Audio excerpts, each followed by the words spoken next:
I've been working on information for the past week pertaining to shelters. Now, we already know that the government and the elite have their underground shelter located under the Denver International Airport and a tunneling system from Washington, D.C. under the White House. They are able to travel by high-speed train from Washington, D.C. all the way across country to under the Denver International Airport, where they literally have a 15-story underground condominium where they can live in complete comfort for up to 1 year. Now, I found a company called Vivos, and the man who created Vivos, the founder, his name is Robert, absolutely fantastic entrepreneur, but he found that there was an absolute 100% need for the everyday common person like me and you to have the ability to afford a shelter, a bomb shelter, a Planet X shelter, whatever type of global cataclysmic event. These shelters can handle it. Now, originally, they were built by the U.S. government out in southwest South Dakota back in the late 1940s. They were used as an ammunition shelter, and this gentleman has literally turned them into 4-star accommodations. But let's check some of this out. Now, once again, the name of the company is Vivos, and I will give you a direct link to this website. You can go through it yourself. There are some videos on this website that you can watch, and I'm sure you'll find them quite intriguing.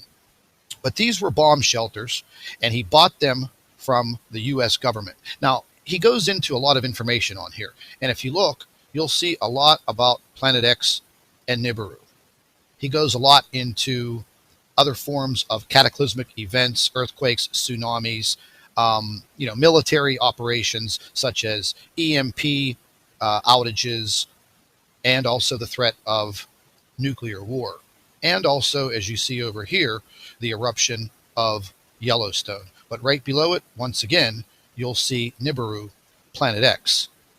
Now, these bomb shelters are pretty sophisticated, and no doubt for $25,000, you can own yourself one of these shelters. Now, let's take a look at the affordable version, which is out in southwest South Dakota. Here's your price, priced at just $25,000 per bunker, no per person charge. And if you take a look at them right there, wow, I mean, that looks nicer than my house, and I paid quite a bit more money. Now, there's a video here that you can watch that is pertaining to the piece of land that is out there in South Dakota. Now, unfortunately, I can't play the video for you because it is copyright embedded, but I'll give you the link and you can go ahead and check it out. Now, Vivos X Point, this is in southwest South Dakota. It is literally 5.6 miles by 4 miles off grid, meaning this place is fully secured, fenced in, barbed wire, and top security.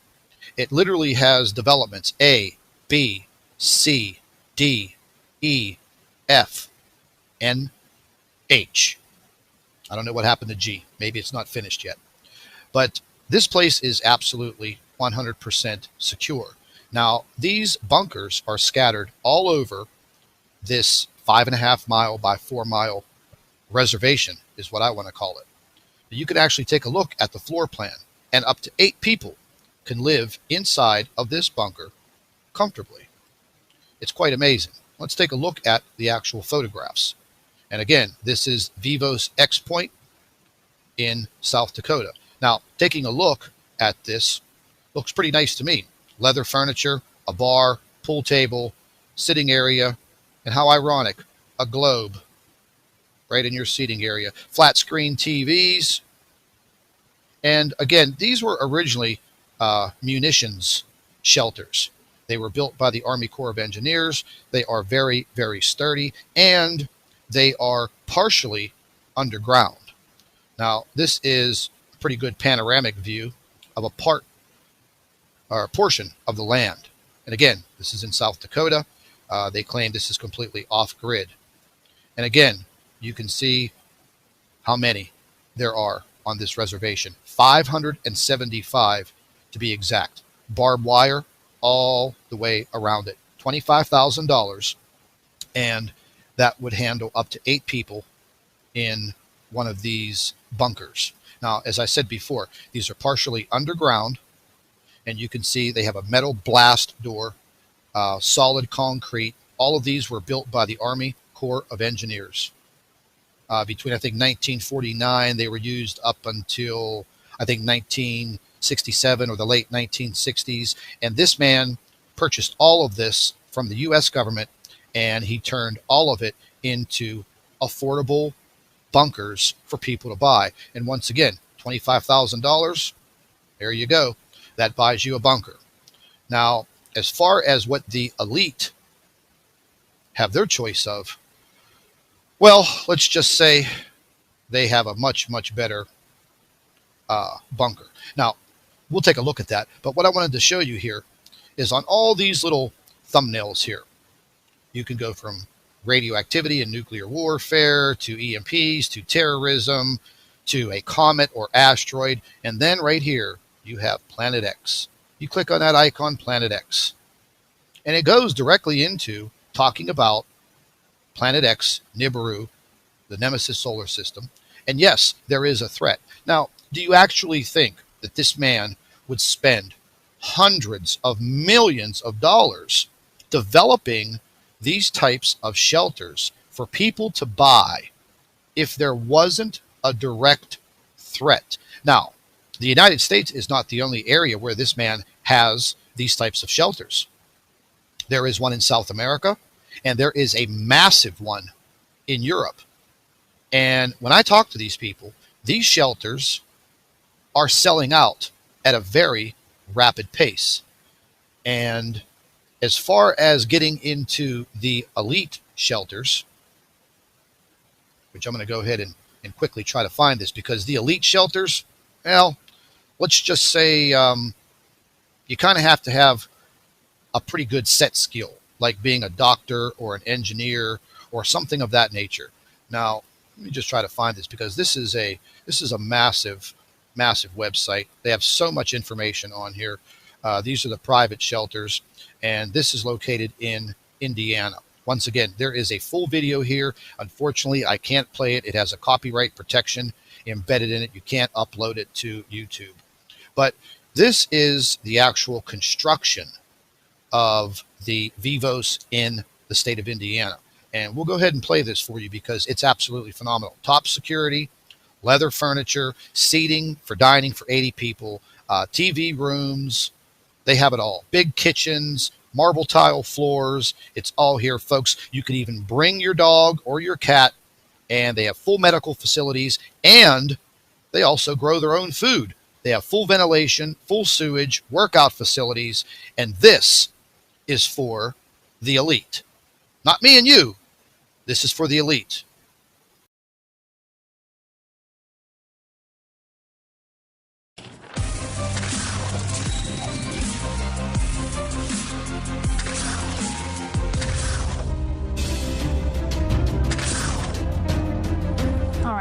About the U.S. economy, Lynn Paramore is on the show. Lynn is a senior researcher analyst at the Institute for New Economic Thinking. In a piece for Vice, Lynn profiled a man who is building luxury bomb shelters for paranoid one-percenters. Aaron first asked her to describe what luxury prepping really looks like and what it says about the state of our society. Here's what she had to say. Well, it's a fascinating thing. I haven't often gone underground, literally, to do a story. But in this case, I've been interested in the prepper phenomenon for a while. You hear about guys hoarding cans of beans in their garage and so on. But I began to hear World Economic Forum meetings in Davos that there was some whisperings in the corridors about very wealthy people buying airstrips in New Zealand and preparing for all kinds of disaster scenarios. So I got interested and started doing research, and I found a guy, Robert Vicino, who is the CEO of a company called Vivos, and he builds these luxurious underground shelters. The one that I visited in Indiana is in a former Cold War communications facility, and it's nuclear blast blast-proof. You go underground, and it feels like you're in a very nice hotel. I mean, there's pillow-top mattresses on the bunk beds, and there's a luxury kitchen. There's a studio where you can watch movies on a big screen TV. You know, it's not the kind of hideout that you imagine. And this is for wealthy people who are concerned about various disaster scenarios. But a common theme among them is a fear of civil unrest, a fear of an uprising from the 99%. Wow, that's really interesting. And this is kind of just fluff, but what does this run the one percenters that feel this is so imperative to have? Roughly, cost-wise, what are we looking at? Oh, you know, there's a range.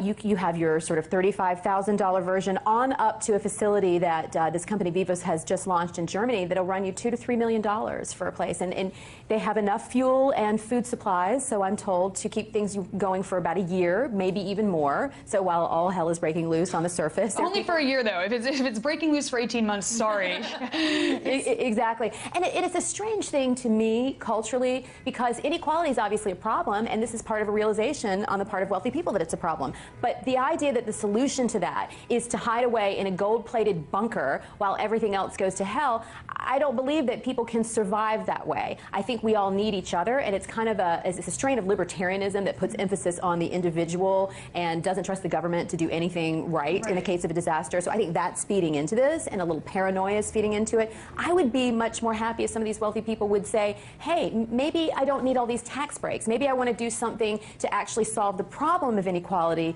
rather than hide away from it. It's a good point, and also it doesn't make you necessarily hate the guy who's developing this. He saw a void in the marketplace, and he's filling it. And frankly, there's something ingenious about the fact that, okay, if the apocalypse or something close to it has arrived, I would imagine the legal foot on which you could stand to sue someone post-apocalypse or I don't know, you know, the day of reckoning. It's just incredible to me. It seems illogical for otherwise logical people. Yeah, you know? it's true. And in a way, you know, you could argue that it's a good thing. Well, they're spending their money on something, and it's employing people who are doing the building and, you know, maintaining these facilities. Okay, maybe the wealthy have run out of things to spend their money on. They've got so much of it. So there's that issue, too. But it does strike me as there's a lot of fantasy involved. There was a couple that I read about out in California who thought, well, if everyone dies, we could be the new Adam and Eve. And I guess this time Adam and Eve would be wearing Rolex watches, you know. But that kind of hubris. No, please, no. Sounds like a really bad science fiction movie. Thanks, but no thanks. We're good. It's incredible stuff.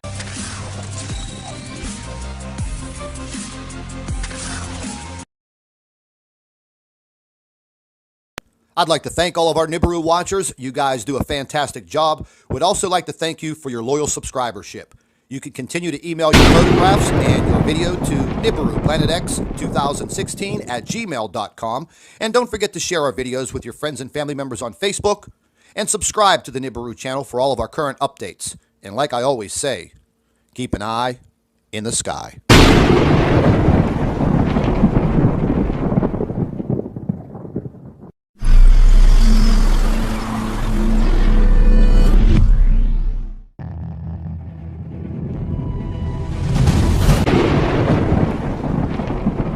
I've been working on information for the past week pertaining to shelters. Now, we already know that the government and the elite have their underground shelter located under the Denver International Airport and a tunneling system from Washington, D.C. under the White House. They are able to travel by high-speed train from Washington, D.C. all the way across country to under the Denver International Airport, where they literally have a 15-story underground condominium where they can live in complete comfort for up to 1 year. Now, I found a company called Vivos, and the man who created Vivos, the founder, his name is Robert, absolutely fantastic entrepreneur, but he found that there was an absolute 100% need for the everyday common person like me and you to have the ability to afford a shelter, a bomb shelter, a Planet X shelter, whatever type of global cataclysmic event. These shelters can handle it. Now, originally, they were built by the U.S. government out in Southwest South Dakota back in the late 1940s. They were used as an ammunition shelter, and this gentleman has literally turned them into 4-star accommodations. But let's check some of this out. Now, once again, the name of the company